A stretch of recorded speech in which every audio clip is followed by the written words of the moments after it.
79.7 East ಲಾಂಗಿಟ್ಯೂಡ್ನ ರಹಸ್ಯ. ಒಂದೇ ಸರಳ ರೇಖೆಯಲ್ಲಿ ಪ್ರಾಚೀನ ಶಿವ ದೇವಸ್ಥಾನಗಳು. ಪ್ರಾಚೀನ ಭಾರತಕ್ಕೆ ಲಾಂಗಿಟ್ಯೂಡ್ ಗೊತ್ತಿತ್ತೆ? ನೀವು ನಂಬುತ್ತೀರಾ? ಭಾರತದ ಕೆಲವು ಅತ್ಯಂತ ಪವಿತ್ರ ಶಿವ ದೇವಸ್ಥಾನಗಳು ಒಂದೇ ಲಾಂಗಿಟ್ಯೂಡ್ 79.7 ಪೂರ್ವದಲ್ಲಿ ಸರಿಯಾಗಿ ಸಾಲಾಗಿ ಸರಳ ರೇಖೆಯಲ್ಲಿ ನಿಂತಿವೆ. ಹಿಮಾಲಯದ ಹಿಮಚ್ಛಾದಿತ ಗಿರಿ ಶಿಖರಗಳಿಂದ ಹಿಡಿದು ದಕ್ಷಿಣದ ಸಮುದ್ರದ ಅಲೆಗಳವರೆಗೆ. ಇದು ಕೇವಲ ಭಕ್ತಿ ಅಲ್ಲ, ಇದು ಒಂದು ವಿನ್ಯಾಸ ಆಗಿರಬಹುದೇ? ಶಿವನ ಪವಿತ್ರ ರೇಖೆ ಭಾರತದ ಅಚ್ಚರಿಯ ಜಾಮೆಟ್ರಿ. ಉಲ್ಲೇಖಿತ ದೇವಸ್ಥಾನಗಳು ಉತ್ತರದಿಂದ ಕೇದಾರನಾಥ ಉತ್ತರಾಖಂಡದಲ್ಲಿ, ಕಾಲೇಶ್ವರಂ ತೆಲಂಗಾಣದಲ್ಲಿ, ಶ್ರೀಕಾಳಹಸ್ತಿ ಆಂಧ್ರಪ್ರದೇಶದಲ್ಲಿ, ಚಿದಂಬರಂ ತಮಿಳುನಾಡಿನಲ್ಲಿ ಹಾಗೂ ರಾಮೇಶ್ವರಂ ಸಹ ತಮಿಳುನಾಡಿನಲ್ಲಿ. ಈ ಎಲ್ಲ ದೇವಸ್ಥಾನಗಳನ್ನು ಒಂದೇ ದಿನದಲ್ಲಾಗಲಿ ಒಂದೇ ಯುಗದಲ್ಲಾಗಲಿ ನಿರ್ಮಿಸಿಲ್ಲ. ಅವು ಭಾರತದ ಮೇಲೆ ಒಂದು ಸರಳ ರೇಖೆಯನ್ನೇ ರಚಿಸುತ್ತದೆ. 79.7 ಪೂರ್ವ ಲಾಂಗಿಟ್ಯೂಡ್ ಅನ್ನು ಅನುಸರಿಸುತ್ತದೆ. ಇದು ಕೇವಲ ಕಾಕತಾಳೀಯವೇ ಅಥವಾ ಇದರ ಹಿಂದೆ ಒಂದು ಗಂಭೀರವಾದ ಜ್ಞಾನವಿದೆಯೇ? ಈ ದೇವಸ್ಥಾನಗಳ ಕಾಲಘಟ್ಟವನ್ನು ನೋಡಿದರೆ ರಾಮೇಶ್ವರಂನ ಶಿವಮೂರ್ತಿಯನ್ನು ತ್ರೇತಾಯುಗದಲ್ಲಿ ಭಗವಾನ್ ಶ್ರೀರಾಮಚಂದ್ರ ಪ್ರತಿಷ್ಠಾಪಿಸಿರುವುದು. ಉತ್ತರದ ಕೇದಾರನಾಥನನ್ನು ಪಾಂಡವರು ದ್ವಾಪರ ಯುಗದಲ್ಲಿ ಸ್ಥಾಪಿಸಿದ್ದರು. ಉಳಿದ 3 ಕಲಿಯುಗದಲ್ಲಿ ಸ್ಥಾಪಿತವಾಗಿತ್ತು. ಲಾಂಗಿಟ್ಯೂಡ್ ಅಳೆಯುವುದು ಸುಲಭವಲ್ಲ.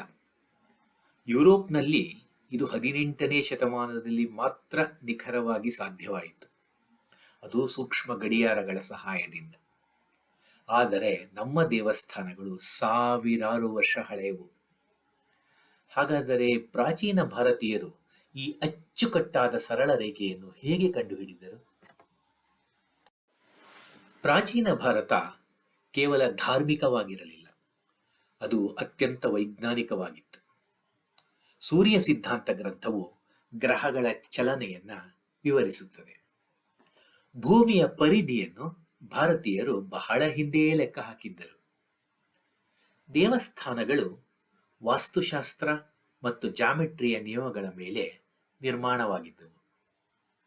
ಅವರು ನಕ್ಷತ್ರಗಳನ್ನು ಬಳಸಿದ್ದರೆ, ಅಥವಾ ನೆರಳಿನ ಲೆಕ್ಕಾಚಾರವೇ, ಅಥವಾ ಭೂಮಿಯ ಚುಂಬಕೀಯ ಶಕ್ತಿಯ ಅರಿವೇ, ಅಥವಾ ನಾವು ಇಂದು ಮರೆತಿರುವ ಒಂದು ತಂತ್ರಜ್ಞಾನವೇ? ಈ ದೇವಸ್ಥಾನಗಳು ಕೇವಲ ಭೌಗೋಳಿಕವಾಗಿ ಮಾತ್ರ ಅಲ್ಲ, ಆಧ್ಯಾತ್ಮಿಕವಾಗಿಯೂ ಸಹ ಜೋಡಿಸಲ್ಪಟ್ಟಿವೆ. ಪಂಚಭೂತಗಳ ಒಂದು ಪ್ರತಿನಿಧಿಗಳಂತೆ ವರ್ತಿಸುತ್ತಿವೆ. ಕೇದಾರನಾಥ ಭೂತತ್ವವನ್ನು, ಶ್ರೀಕಾಳಹಸ್ತಿಯಲ್ಲಿ ವಾಯುತತ್ವವನ್ನು, ಚಿದಂಬರಂನಲ್ಲಿ ಆಕಾಶ ತತ್ವವನ್ನು ಹಾಗೂ ರಾಮೇಶ್ವರಂನಲ್ಲಿ ಜಲತತ್ವವನ್ನು ಕಾಣಬಹುದಾಗಿದೆ. ಈ ರೇಖೆ ಭೂಮಿಯ ಮೇಲಿನ ಒಂದು ಕಾಸ್ಮಿಕ್ ನಕ್ಷೆ ಆಗಿರಬಹುದೇ?